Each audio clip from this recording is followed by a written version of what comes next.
Mas nosso papel aqui é um pouco mais, né, reduzido. Né? Como a educação física pode contribuir para a construção de uma escola menos desigual? Então, se a gente... De uma escola não, perdão, de uma sociedade menos desigual. Se a gente quer uma sociedade um pouco melhor para a gente viver, né, esta melhorada, né, com relações menos complicadas, a gente precisa pensar na aula que a gente dá hoje. Né? A gente precisa pensar na experiência pedagógica que a gente proporciona hoje. É mais ou menos esse o raciocínio, né? Para isso que criaram a escola. Né? Então, há que se pensar um pouquinho mais, né, gente, na minha opinião, se pensar um pouquinho mais naquilo que a gente vem fazendo, naquilo que a gente vem trabalhando. Por isso eu vou recuperar para vocês elementos que vocês certamente já sabem, mas só para, né, sensibilizá-los. A grande mudança com as teorias críticas, a grande mudança foi que o objeto de ensino de educação física sofreu uma mudança. Né? A grande mudança foi a alteração do objeto de ensino. Nós já tivemos, a época da ginástica, nós já tivemos como objeto de ensino o exercício físico. Depois, na teoria desenvolvimentista e psicomotora, nós já tivemos como objeto de ensino o movimento. E a partir das contribuições das obras que eu mencionei, né, crítica superadora e a crítica emancipatória, nós tivemos como objeto de ensino a cultura corporal. E é muito diferente. Né? A cultura corporal é um conjunto de conhecimentos e representações que estão coladas nas práticas corporais. Então, brincadeiras, danças, lutas, esportes e ginásticas, além da sua vivência, elas têm regras, elas têm procedimentos, elas têm rituais, elas têm sentidos, elas têm significados, elas têm vestuário próprio, elas têm uma série de coisas. Uma prática como o futebol, por exemplo, que no Brasil se organiza em clubes, por exemplo, né, os clubes têm seus distintivos, suas cores, seus hinos, né, suas histórias. Gente, tudo isso e muito mais faz parte, né, da cultura corporal. Então, quando a gente diz, nós trabalhamos com cultura corporal, nós estamos pensando em tudo isso faz parte da cultura corporal. Isso tudo, que eu nem sei, né, o quanto existe, isso tudo não caberia em nenhuma proposta curricular. Nós temos que fazer opções, temos que tomar decisões e encaminhar numa certa direção. Tem isso que vocês têm toda a condição de fazê-lo, né, em função das realidades em que vivem, em função dos contextos das suas escolas. Então, longe da gente dizer o que vocês vão ensinar. Mas olha, nessa lógica aqui, é sempre bom a gente lembrar que cada prática corporal, ao ser um produto da gestualidade, ela é, na verdade, um texto. Por quê? Quando eu estou jogando vôlei, gente, os meus colegas fazem uma leitura da minha gestualidade e os meus adversários fazem uma outra leitura. E eu tento colocar a bola no lugar que meus adversários não consigam pegar. E eles, claro, vão se movimentar em função disso. Mas quando eu estou jogando frescobol, o raciocínio é outro. Mesmo que eu dê devolva de um jeito meio torto, meu colega ou minha colega que está jogando comigo, ela tenta consertar para devolver para mim. Então, quando eu estou jogando vôlei, com os meus colegas, eu estou em diálogo. Com a equipe adversária, eu estou em contra-diálogo. Quando eu estou jogando frescobol, eu estou em diálogo. Quando eu estou jogando tênis, eu estou em contra-diálogo. Quando eu estou dançando, eu estou em diálogo. Entenderam? Então, o tempo inteiro, como nós estamos organizando a gestualidade, né, para produzir de forma efetiva aquele movimento ele é lido pelo outro. Logo, é um movimento com significado, é um gesto. Se a gente for brincar de figurinha agora, eu e a professora, e eu pegar as figurinhas, amassar assim, for bater, ela vai falar, isso não vale. Ou seja, ela conhecendo o jogo, ela reconhece a minha gestualidade, ela vai dizer qual é o gesto certo e qual é o gesto errado. Ainda ficando no vôlei, né? Se eu pego a bola um pouco mais embaixo aqui, empurro a bola, alguém vai dizer, isso é condução, isso não pode. Então, nesse contexto aqui, aquele gesto, ele não vai ser bem visto. Mas se eu estou no parque, no final de semana, jogando com a minha tia, com o meu sobrinho, com o meu primo e com o meu irmão, e eu faço aquele movimento, naquele contexto, esse movimento não tem problema nenhum. Tudo bem, gente? Então, eu fiz esse parêntese para que a gente perceba uma coisa. Olha, tudo bem, as práticas corporais são o nosso objeto de ensino. Beleza. As práticas corporais, elas são textos da cultura. Tudo bem. Elas são, portanto, lidas, elas são, portanto, produtoras e disseminadoras de significados. Beleza. Só que os significados atribuídos aos gestos ou atribuídos à própria prática, eles não são fixos. E eu gostaria muito que a gente considerasse isso. Eu gostaria muito, e eu vou contar um exemplo, ou até dois, né, porque aí a gente fica mais tranquilo. Durante muito tempo no Brasil, a capoeira, que hoje ela é símbolo de identidade nacional, que hoje ela aparece em tudo quanto é abertura, encerramento de festividade, a capoeira já foi uma prática perseguida, proibida. Os seus praticantes já foram presos por praticar capoeira. Tudo bem, gente? E hoje é símbolo da cultura nacional. A amarelinha, aquela que tem céu, inferno, aquela que as pessoas brincam daquele jeito, a amarelinha, ela já foi uma prática para os soldados. Ela já foi um exercício de soldado, né? De caras que iam para a guerra. E hoje ela é uma prática, né, de crianças, né?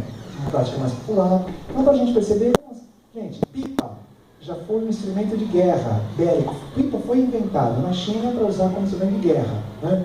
E hoje, né, o surf era uma forma de superar a arrebentação, né? De ir de um lado ao outro lado, de caras que precisavam disso para se deslocar. Hoje ele tem uma série de... É isso. Perceberam? Ou seja, não dá para a gente pensar, quando vai tematizar as práticas corporais, não dá para a gente pensar que a prática corporal é somente uma coisa. Agora eu estou me sentindo assim, um cara, assim, uma celebridade.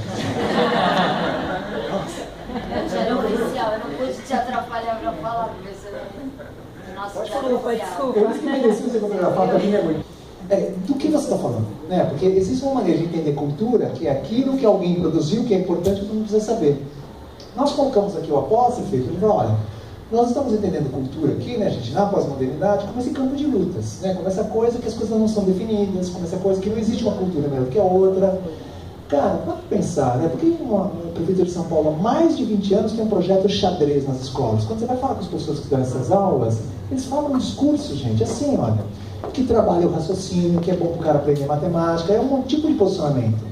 Ora, quando eu brinco com eles sobre isso, são colegas de educação física, de matemática, vários colegas podem assumir esse projeto, né? Eu falo, mas peraí, gente, dominó também, cara, né? Jogo de palitinho também, dama também, mas por que xadrez, né? Pra gente, por que as escolas privadas fazem projeto de balé? Pô, mas por que balé? Né? E por que eles não colocam uma dança, né, da tradição africana? Ora, tem a ver com a relação de poder que institui uma prática como interessante e outra prática como não interessante. Então, o balé não é essencialmente bom, né? O funk não é essencialmente ruim. Entendeu? Nós vamos, no meio da cultura, produzindo uma coisa de um jeito, produzindo uma coisa de outro jeito. É interessante a gente lembrar, antes eu fiz a brincadeira com a amarelinha, gente, tiro, né? Tiro, já foi conteúdo de educação física escolar aqui no Brasil, né? Ou seja, quem é a escola, quem eram as pessoas que lá estavam, que tipo de cidadania a gente queria formar, a gente ia lá e ensinava tiro para eles. Agora nós estamos vivendo um outro momento, né? Onde a gente está pensando de uma outra forma, né? Não, vamos sair de discussão mais, né? Bom, e aqui teremos aqui uma sucessão de imagens que vão situar um pouquinho as práticas corporais no seu contexto, né? No seu contexto de ocorrência, tá? Então, esta prática corporal, que todo mundo conhece, né? Esta também. Legal de pensar a variedade e como elas são produzidas, pode passar, e como elas são significadas. Neste caso, se você puder voltar na imagem anterior, isso. É interessante a gente lembrar, né, gente? Porque se você for conversar com os meninos, em algum momento eles falaram que as meninas estão brincando, porque as meninas, isso aqui não é coisa de mulher. É interessante que eles percebam duas coisas, né? Que em outros lugares, né, essa prática corporal, ela é feminina, né? Ela não tem essa representação que ela tem para nós aqui. O futebol foi proibido para mulheres do Brasil até 1979. Gente, vamos lembrar as coisas como elas são, né? A gente pode entender o que acontece, né? E uma outra coisa interessante é como os meninos vão produzindo os jogadores de futebol como milionários, né? Seria legal se a gente conversasse com eles, que infelizmente a maioria deles tem emprego só 6 meses no ano, né, gente? Só 6 meses a gente pode contar com isso para viver. Para que eles comecem olha lá, a perspectiva aqui é apresentar outras possibilidades, né? Então existe uma visão, um determinado significado, mas também existem outros que podem estar ao lado. É essa dança, tá? Mas também essa luta, mas também essa dança, essa ginástica, mas também essa outra ginástica. Diante disso, né, no mundo em que vivemos, como promover uma educação física democrática? E o que seria democratização? Gente, a democratização dos significados, né? Longe de pensar que a vida de alguém vai ser mais feliz porque saiba praticar uma certa modalidade. Não é isso, né? A escola precisa ser esse lugar de ampliação dos significados. E aí, algumas provocações, né? Esta concepção está sintonizada com o mundo contemporâneo? Ela já foi dominante, né? Ela já foi dominante, já foi assim, né? Essa outra concepção, ela também já foi dominante, né? Ou seja, a gente ia para a escola para aprender isso. Isso estava no decreto, vocês sabem muito bem, 69450 de 71. É para isso que seria a educação física na escola. E essas concepções, né, gente, se vocês observarem, este trabalho aqui, ele visa, né, o aprimoramento da habilidade motora de equilíbrio, e este trabalho aqui, né, o domínio da função psicomotora de estruturação do espaço, né? Então lá nós estamos ensinando com outro objetivo, né, usando a atividade corporal como meio, e aqui nós estamos, né, tentando fazer com que as crianças saiam do estágio inicial e alcancem o estágio maduro dessa habilidade motora. Bom, qual concepção dialoga com os tempos atuais? A formatação de corpos obedientes, a formação de atletas, o aprimoramento das habilidades motoras, o desenvolvimento das funções psicológicas ou a melhoria da aptidão física. Então, estas ideias já circularam, né? E eu faço um parênteses, né? Se vocês observarem algumas propostas, inclusive no nosso estado, há muita gente que defende que na escola a gente ensine a praticar atividade física, né, como forma de aquisição e manutenção da saúde. Isso está aparecendo em vários documentos, com várias intenções, porque a gente está dizendo, né, que as crianças estão com excesso de peso, a gente está dizendo que a sociedade está vivendo as mazelas, né, da falta de movimento, do sedentarismo, então agora a gente precisa ensinar as crianças e precisa disseminar esse estilo de vida, né? Ora, gente, essa é uma possibilidade que tem sido lida, né, pelos estudiosos do assunto como uma retomada daquele higienismo lá do começo do século XX, né? Ela vem sendo chamada de uma perspectiva neo-higienista, como se a escola fosse reduzida, né, a fazer atividade física. Você já deve ter visto palestras, falas, cursos, em que os professores falam: olha, mas a criança durante a aula de educação física na escola ela permanece pouco tempo em atividade, precisa aumentar o tempo de atividade, que vai aumentar o gasto energético. Esse tipo de visão da educação física, ela retomaria, né, a aptidão física. Bom, diante disso, nós temos aqui algumas imagens para vocês pensarem, né? Todas feitas em escolas, né, públicas, e todas, né, com outras práticas. Vamos lá? Esse é o funk. Esse projeto foi de lutas, e nesse momento eles estavam vivenciando luta de braço. Esse foi um trabalho envolvendo os videogames. Esse foi um trabalho envolvendo duas rodas, né? Então as crianças levaram bicicletas para a escola, cards. Foi um trabalho com futebol. E aí, nesse dia, as crianças visitaram o Museu do Futebol, que às terças-feiras é gratuito, né? Visitaram o Museu do Futebol, e essa é uma instalação do Museu do Futebol. Esse trabalho também foi do mesmo projeto, né? Então teve vários tipos de futebol, né? Desde futebol no videogame, até pinogol, até futebol na quadra, futebol de campo. É interessante, a ida ao Museu do Futebol, gente, foi acompanhada de uma entrada no Pacaembu. É interessante ver a reação das crianças quando elas entram no Pacaembu, né? Cara, porque aí é uma outra coisa, né? Às vezes a gente produz o futebol de um jeito, né? Quando a gente está lá embaixo da trave e vê o tamanho da trave, aí você fala: peraí, não é tão simples assim, né? Esse é um trabalho que a gente vai mostrar depois o filme para vocês, que foi sobre danças regionais. Brincadeiras, né, variadas. Nesse dia aí, vocês sabem, Bonas Good. Esse foi o trabalho com jogos de cartas, e eles estavam agora com Uno. E este é um trabalho que eu gosto muito, que foi sobre brinquedos voadores. Achei uma ideia genial, porque eu gostava muito disso quando era criança. O professor trabalhou com um aviãozinho de papel, o professor trabalhou com um balãozinho, não sei se vocês fizeram isso quando eram crianças, recorta um papel assim mais ou menos, cheio de buracos, aí você põe uma pedra e joga bem lá em cima, né? Aí a pedra sai fora e o papel vem caindo. Também fez balão galinha, sabe balão galinha com jornal? Amassa bem, abre, emenda as pontas e acende aquilo. Ele fez paraquedas, acho que vocês fizeram também, lembra? De plástico, né?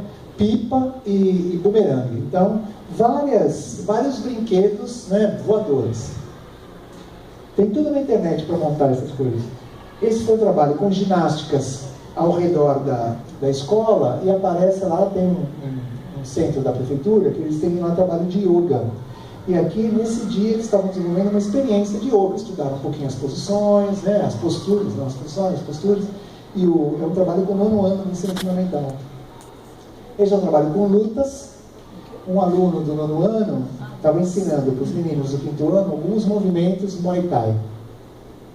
Esse é um trabalho com música eletrônica, com as danças eletrônicas, pipa, funk, novamente funk, e aí o que aparece, né, na contemporaneidade, que tem a ver com o nome da nossa comunicação, né, o que aparece na contemporaneidade.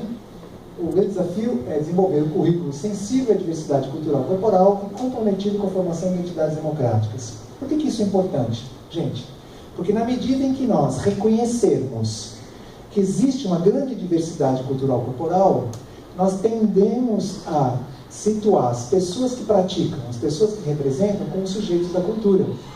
Quando nós vamos para a escola, queria que vocês pensassem um pouquinho na minha trajetória, já que falei tantas vezes dela, né? Eu ia para a escola e voltava, e passava na frente de uma academia do mestre Capoeira, que existe até hoje, ele não, mas a academia existe até hoje, que era do mestre Sarará. Eu passava e voltava. Gente, isso foi durante 8 anos. E nunca na escola a professora ou o professor trabalharam conosco capoeira, trabalhavam aquelas modalidades que vocês conhecem, modalidades, né, convencionais, aquelas que vinham de uma certa herança de um certo grupo cultural. Então, a capoeira, mesmo existindo no bairro, para nós, né, era uma coisa meio... A gente já ficava sabendo, conversando com os outros ou conversando com as pessoas da capoeira. Se nós pensamos num currículo que trabalhe com práticas corporais, ou principalmente com outros significados, gente, a gente amplia bastante a representação das crianças. Por exemplo, né, existem várias maneiras de trabalhar com vôlei, handebol, com basquete, futebol. Uma delas é se a gente criar um pouquinho mais de espaço para que as crianças conheçam o contexto onde essas coisas acontecem, quem são as pessoas que participam dessas coisas, porque aí você não tem um olhar, gente, traduzido pelo professor. O professor, quando o professor apresenta essas coisas, ensina essas coisas, o professor está sempre comunicando a representação, a visão dele, a visão que ele tem no negócio. Se você cria algumas janelas, né, alguns canais de ligação com outras possibilidades, as crianças vão vendo outros significados, vão acessando outros significados. Estamos entendendo? Então, o que está acontecendo agora com vocês? Pô, vocês estão vendo esse cara falando de uma certa educação física. É interessante que vocês conheçam outras pessoas, com outras histórias, com outras, né, outras defesas, para que vocês vejam outras possibilidades de educação física. Cada um também tem a sua. Então, é importante esse processo de ampliação de significados. A pior coisa, gente, é uma história única, né? Como se as coisas só pudessem ser de uma certa maneira. E não é verdade isso, né? Bom, diante disso, é por isso, né, diante dessa demanda, é por isso que esse trabalho que vocês verão daqui a pouco, e o que nós estamos defendendo aqui, ele vai se inspirar nos estudos culturais e no multiculturalismo crítico, que são teorias que se encaixam nesse conjunto de conhecimentos que vem sendo chamado de teorias pós-críticas. As teorias críticas, elas ofereceram uma explicação para as coisas da sociedade e elas defenderam, quando elas foram para a educação, elas defenderam a transformação social. As teorias pós-críticas estão oferecendo uma outra explicação. As teorias pós-críticas estão dizendo, olha, não existem relações somente de classe social. Também existem relações de etnia, de gênero, de local de moradia, né, de tempo de escolarização, relações sobre marcas sociais de religião. Tudo isso está atravessando as práticas corporais, gente. Tudo isso está atravessando os conhecimentos da cultura, tudo isso está atravessando as nossas experiências.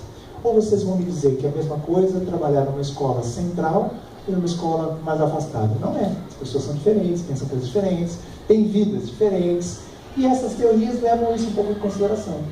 Os estudos culturais, não dá para a gente ficar, né, aprofundando, a ideia é só fazer uma apresentação. Os estudos culturais, eles estão muito preocupados em como os discursos que circulam sobre as coisas do mundo vão constituindo as subjetividades, né, como eles vão constituindo a realidade. Então, se vocês observarem os discursos que circulam sobre as práticas corporais, vão fazendo com que a gente, nós aqui, e as crianças, se apropriem de uma certa representação daquilo, né? Então a gente acaba produzindo certas coisas como cenas de meninas ou de meninos, certas coisas como sendo fáceis e difíceis, certas coisas como sendo acessíveis ou inacessíveis, em função do que circula a esse respeito. É claro que, quando as mídias exaltam certas pessoas e certas práticas e desqualificam outras pessoas ou outras práticas, as mídias vão também disseminando essas representações. Então, se a gente lembrar que as práticas corporais são textos da cultura, nós vamos lembrar, né, que a brincadeira, a dança, a luta, esporte e ginástica, elas disseminam representações, né? Portanto, professor e professora, a decisão de trabalhar com uma brincadeira, ou com um esporte, ou com uma ginástica, ou com uma luta, a decisão que você tomar é uma decisão política, porque ela vai influenciar na representação daquelas crianças. Então, aquele discurso que eu ouvi quando eu era professor, muitas vezes, né? Professor de educação básica, o importante é que eles estejam no movimento, gente, é mais ou menos. Não é a mesma coisa você trabalhar com corre-cutia, e você trabalhar com amarelinha, e você trabalhar com pipa, e você trabalhar com funk. Não é a mesma coisa. São experiências culturais corporais que vão posicionando as pessoas de uma maneira, eu estou pensando nisso aqui, né? Ou posicionando de outra maneira, ok? Vale a pena você olhar, quando você está na educação infantil, quais são os vídeos que tem na escola, né? Os vídeos que a gente passa para as crianças, né? Poxa, aqueles vídeos vão posicionando as crianças de um jeito ou de outro, né? Quais são as músicas que a gente canta para as crianças? Elas vão posicionando as crianças de um jeito ou de outro, só para a gente pensar em coisas mais próximas. E uma outra influência teórica, né, do currículo cultural, da educação física cultural, da perspectiva cultural, é o multiculturalismo crítico. Se vocês pararem para pensar, né, que as crianças que moram mais distantes vão de transporte escolar gratuito, que as crianças recebem material didático, que as crianças recebem alimentação, que as pessoas com mais de 60 anos, essas pessoas têm uma fila diferente, essas pessoas circulam no transporte público sem pagar, as pessoas com deficiência, elas têm uma reserva de vagas nos concursos públicos. Nós estamos diante de políticas inspiradas no multiculturalismo. Então, o que é o multiculturalismo, gente? É o reconhecimento que somos diferentes e que, se somos diferentes, precisamos de ações diferentes. Então, eu vou falar uma coisa muito séria, gente, muito séria, né? Se tem um terreno que é machista pra caramba, é o esporte, certo? Basta você ver quem é técnico das equipes de elite, mesmo sendo femininas, né? Às vezes você tem técnicos homens. E se tem um lugar que é machista pra caramba, é a política. Então, o que nós fizemos aqui no Brasil? Nós criamos cotas para as mulheres nos partidos políticos. Vocês sabem disso, né, gente? Né? Mas, engraçado, mesmo fazendo força, mesmo elas se apresentando lá, nós ainda não votamos nelas, né? Nós ainda vemos, né? Se você olha assim, gente, as universidades, você tem várias professoras mulheres, mas você tem poucas reitoras. São pouquíssimas. Acabou de sair um estudo agora, nas universidades federais no Brasil, que são 53, é muita coisa, né? São pouquíssimos reitores negros e pouquíssimas reitoras mulheres. Quem domina esse território? Gente, os homens. Então, quem domina a ciência, quem domina a política, quem domina o esporte? Os homens. Cara, se a gente quer uma sociedade diferente, a gente precisa começar na aula lá, né? Tentando trabalhar essas coisas nas aulas. Se a gente continua dividindo tempo de menino e tempo de menina, como é que a gente vai produzindo isso? O multiculturalismo crítico, gente, ele não diz mistura e faz para frente. Ele não diz isso. Ele diz mistura. Mas ajuda as crianças a perceberem, olha o crítico aqui, ajuda as crianças a perceberem como as desigualdades são produzidas. Então é muito importante que as crianças saquem, vários trabalhos mostram isso, que as crianças saquem que elas, gente, que os meninos só jogam melhor que as meninas, algumas coisas, né, porque têm experiências diferentes, só isso. Então não é porque Deus quis, né, não é porque a mulher nasceu para isso ou nasceu para aquilo. Então, às vezes, quando você vê nossos colegas, né, que falam do assunto nos meios de comunicação, dá até raiva, né? Recentemente eu vi um professor de educação física explicando por que não poderia ser árbitra a mulher, né? E dando uma explicação biológica que parecia que estava nos anos 30, né? Ou seja, pelo amor de Deus, né? Então, pô, se a moça foi lá, passou nos testes físicos todos que eles fazem para ela poder apitar, aí ele começou a falar na velocidade de reação, não sei o quê, ou seja, sempre um jeito de explicar pelas questões biológicas. A gente já explicou a falta de aprendizagem pela questão biológica, a gente já explicou, né, a questão... Gente, não é fácil. A primeira mulher que entrou na universidade, ela entrou vestida de homem para poder estudar. pensar, né? A gente vai continuar com esse mundo, né, desse jeito? Bom, o multiculturalismo crítico diz, vamos incluir, mas vamos problematizar. E aí surgem alguns princípios curriculares, que eu prefiro falar deles, mostrando um exemplozinho, né, da prática, e depois mais outro exemplo. Estou preocupado com nossos horários. Então, olha lá. É interessante, nesse levantamento que o professor fez da cultura corporal da comunidade, não é o que eles gostam de fazer ou o que eles querem fazer, é o levantamento da cultura corporal da comunidade. Apareceu aqui, gente, fingerboard. E aí ele começou a desenvolver um trabalho com fingerboard. Está aí. É um skatinho de plástico, chama skate de dedo, que vende em banca de jornal e a molecada lá da escola comprava direto. Mas nem não podia. Então eles começaram a fazer trabalhos de construção do seu fingerboard. É uma panchinha de papelão, eles colocavam uma lixa, colocavam rodinha de Hot Wheels e faziam eixo com um pedacinho de plástico, né? Com tubinho de canudinho, coisas do estilo. Nesta outra atividade, o professor propôs que as crianças identificassem em um videogame de skate quais eram as manobras que apareciam no videogame, porque esse videogame aparece o nome das manobras.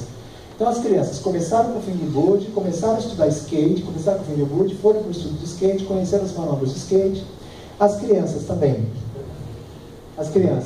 foram visitar uma pista de skate, né, e lá na pista de skate as crianças, né, conheceram um corrimão. Algumas, claro, já sabiam, algumas não sabiam. E lá na escola, dá para perceber, né, eles construíram um corrimão com o poste de vôlei. Então lá nós... Gente, o que esse professor viveu foi tudo que nós vivemos e a gente vai fazer isso, né? Teve dia que a criança chegou com o skate na escola para ter aula, e aí a pessoa que toma conta da porta falou: onde você vai com isso? Não vai ter com isso na escola. Vinha que chamou o professor. Embora o professor tenha combinado para as crianças chegarem na escola no dia de educação física, levar o skate para a sala de educação física e trancar lá dentro, teve criança que subiu com o skate para a sala de aula. Aí ficou lá brincando com o skate, acertou o pé do outro. Aí já foi alguém culpado, tá vendo? Se não fosse trabalhar com o skate, não ia ter problema. Gente, a surpresa da coisa é, por que a gente se assusta se vai trabalhar com skate e a gente não se assusta se vai trabalhar com aquelas modalidades que todo mundo já convencionou que estão corretas, né? Só para a gente pensar. E aí, algumas coisas estão acontecendo aqui, né? Se vocês lembrarem lá dos princípios curriculares, essa preocupação em trazer para o currículo, gente, experiências culturais corporais de vários grupos. As comunidades, né, os skatistas também estão presentes na escola, né? As meninas também, as brincadeiras de antigamente também, as brincadeiras, né, de outros lugares do mundo também. Os esportes mais praticados e os menos praticados. Então, há professores que fazem trabalho com futebol americano, há professores que fazem trabalho com modalidades, por exemplo, tênis ou badminton, que aparecem em outros lugares do Brasil, são menos evidentes aqui. A ideia é de tentar equilibrar no currículo experiências culturais corporais de vários lugares, para que a gente não produza só uma representação, né? Na semana retrasada, quando o Brasil jogou com a Venezuela, foi interessante discutir isso com as crianças, gente. Porque as crianças precisaram ouvir que na Venezuela o futebol não é o primeiro esporte, né? Então não significa tanto assim ganhar da Venezuela. Entenderam, gente? Só para as crianças ponderarem certas coisas, né? Começaram a pensar, porque eles acabam pensando, até por conta de um discurso que circula, que como se todos fossem iguais, né? Como se todo mundo atribuísse os mesmos valores, como se todo mundo... Embora circule muito no Brasil, né, a ideia que o Brasil é o país do futebol, gente, há outros países do mundo que a população gosta mais de futebol do que a gente, viu, pessoal? Por incrível que pareça, né? Parece que a gente acha que não, mas há outros lugares onde os caras gostam mais, onde é mais importante o futebol, né? Porque ele tem um lugar político bem diferente do nosso e com muito mais força. Bom, nós gostaríamos de apresentar para vocês um videozinho que mostra um trabalho, né, e aí confrontar com este trabalho. Pode ser? Né?